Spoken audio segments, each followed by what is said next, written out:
so if you want to fulfill an immortal destiny in a world that is already dominated by wicked spirits, some of whom are recognized as principalities and powers, then you will need a God that is sovereign to help you fulfill destiny.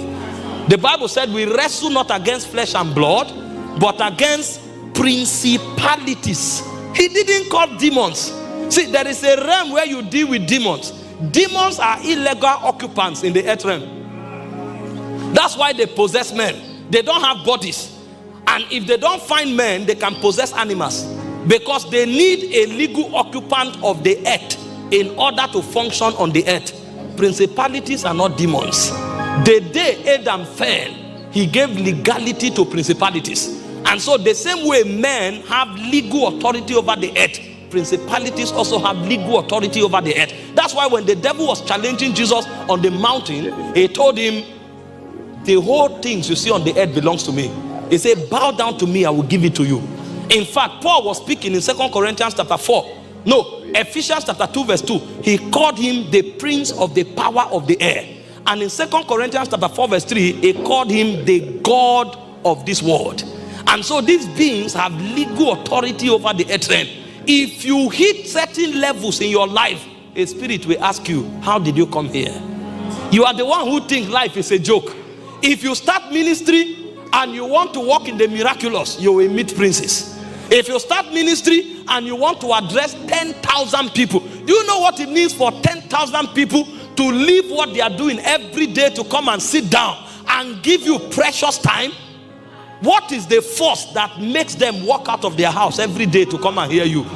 There is a power that makes it impossible for them to sit down at home 8 a.m. every Sunday morning.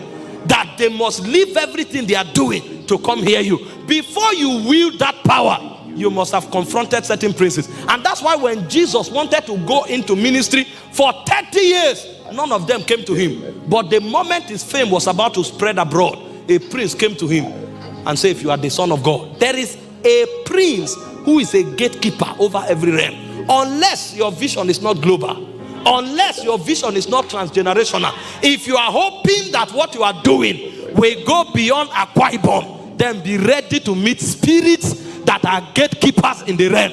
And the only surety and insurance you have is that God will be with you. He said, though I walk through the valley of the shadow of death, I fear no evil. Not because I'm a warrior. Hear this. I'm telling you where many people get it wrong. I had a first class. I'm an orator. I am skillful. You will be shocked how limited your skill is when spirits are involved.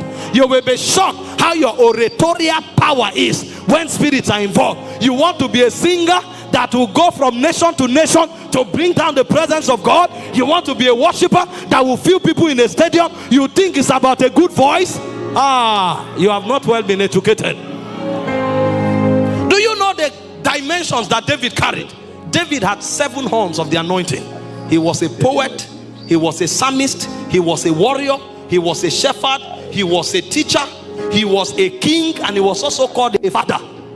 7 dimensions of the anointing. But David did not say, if I'm in the valley of the shadow of death, I'm bold because I'm smart. He didn't say, I'm bold because I'm a warrior. He said, because God is with me. He knew the God factor in fulfilling vision.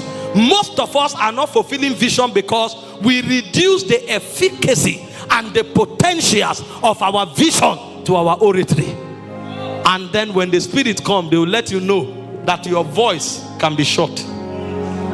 Unless there is a God that said, touch him not.